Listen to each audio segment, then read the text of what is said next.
இயேசுவின் நாமத்தில் ஜெபிக்கிறோம். இந்த கிராமத்துல ஒரு பெரிய விடுதலை வரட்டும், அற்புதம் நடக்கட்டும். ஆண்டவரே, ஒவ்வொரு குடும்பங்களும் ரட்சிக்கப்படும் என்று சில ஜெபிக்கிறோம். தேவ கரம் பலமாய் வெளிப்படுத்தும். ஆவியானவர் கிரியை செய்கிறார். ஹல்லேலூயாவை துதிக்கிறோம். ஸ்தோத்திரம், ஸ்தோத்திரம்.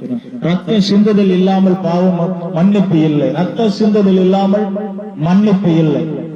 ஆடு, மாடு, கோழி, கிடாரியுடைய ரத்தத்தினாலே பாவம் மன்னிக்கப்படுகிறது. ஒரு மனிதன் செய்த பாவத்துக்காக ஒரு மனிதனுடைய ரத்தம் சிந்தப்பட வேண்டும். ஒரு மனிதன் செய்த தவறுக்காக ஒரு மனிதனுடைய ரத்தம் சிந்தப்பட வேண்டும். அதனால்தான் இயேசு கிறிஸ்து மனிதனாக, கடவுளாய் இருந்தவர் மனிதனாக உலகத்திற்கு வந்தார்.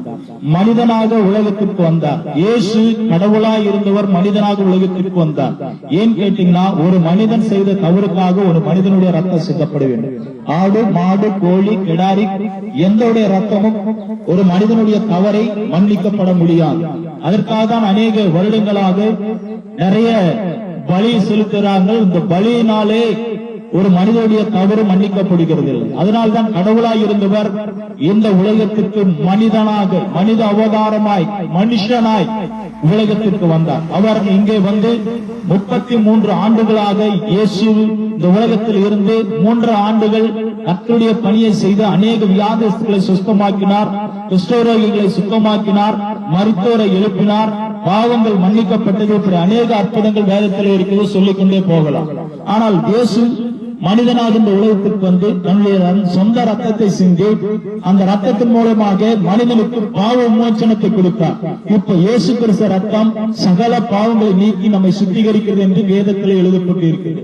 அப்போ ஒரு மனிதன் செய்த தவறுக்காக ஒரு மனிதனுடைய ரத்தம் சிந்தப்பட்டது. அந்த மனிதன் தான் இயேசு. அந்த மனிதனுடைய ரத்தத்தின் மூலமாக உங்களுக்கும் எனக்கும் பாவம் மன்னிப்பு உண்டாயிருக்கிறது. அப்போ ரத்த சிந்துதல் இல்லாமல் பாவமே மன்னிக்கப்பட முடியாது. அதனால் தான் இயேசுவானவர் இந்த உலகத்துக்கு வந்து ரத்தம் சிந்தினார். ரத்த சிலுவையிலே மரித்து அடக்கம் பண்ணப்பட்டு 3ஆம் நாள் உயிர் தெழுந்தார். மீண்டும் அவர் உயிரோடு அங்கே பரலோகத்தில் இருக்கிறார், மீண்டும் வருவார்.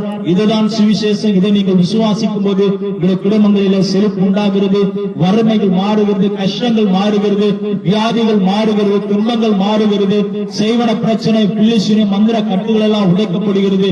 இயேசுவாகிய இவரை நீங்கள் யாரெல்லாம் உங்களுக்கு உள்ளத்தில் ஏற்றுக்கொள்கிறீர்களோ அவருக்கெல்லாம் பாவ மன்னிப்பு மாத்திரமல்ல, வாழ்க்கையில ஒரு பெரிய விடுதலையும் சமாதானத்தையும் கடவுள் தர வல்லவராயிருக்கிறார்.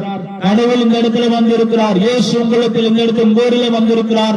நீங்க யாரெல்லாம் அதை விசுவாசித்து ஏற்றுக்கொள்வீர்களானால் உங்களுக்கு சமாதானமும் வெற்றியும் ஜெயமும் விடுதலையும் சுகமும் ஆரோக்கியம் நித்திய ஜீவன் உண்டாகும்.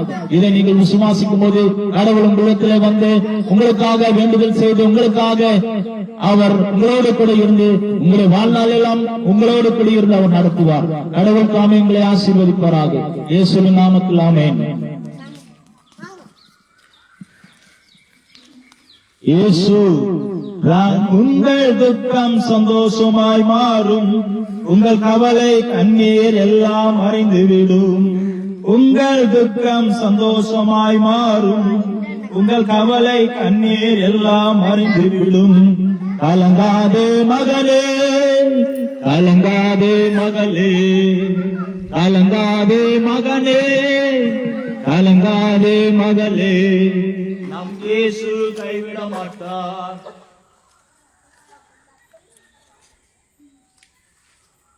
நம் இயேசு கைவிட மாட்டார்.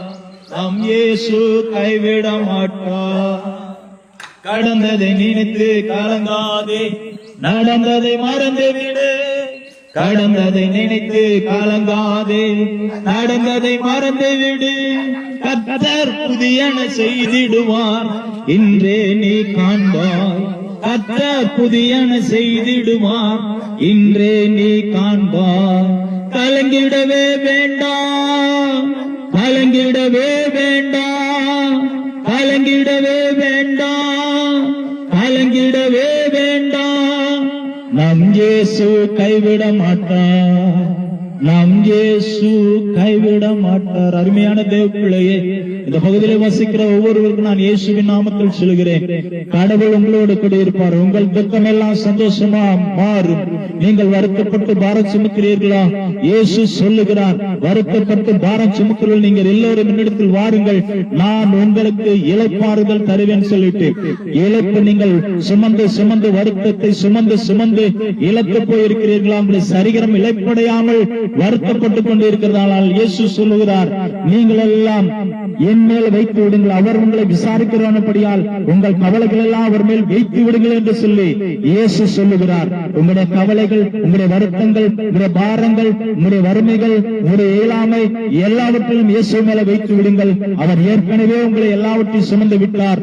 நீங்கள் செழிப்பாக சுகமாக வாழ்வது கடவுளுடைய விருப்பமாயிருக்கிறது. இதை ஏற்றுக்கொள்கிற அத்தனை பேருக்கும் பாவ மன்னிப்பு மாத்திரமல்ல, இந்த உலகத்திலே சுகமான வாழ்வு உண்டு. இதை நீங்கள் ஏற்றுக்கொள்ளும் பொழுது அந்த சுகமான வாழ்வை ஆண்டவர் உங்களுக்கு தந்து உங்களை ஒவ்வொரு நாளும் இந்த பூமியிலே வசிக்கிற ஒவ்வொரு நாளும் உங்களை ஆசீர்வதித்து நடத்துவார். கர்த்தர் தாமே உங்களை ஆசீர்வதிப்பார். ஆமென்.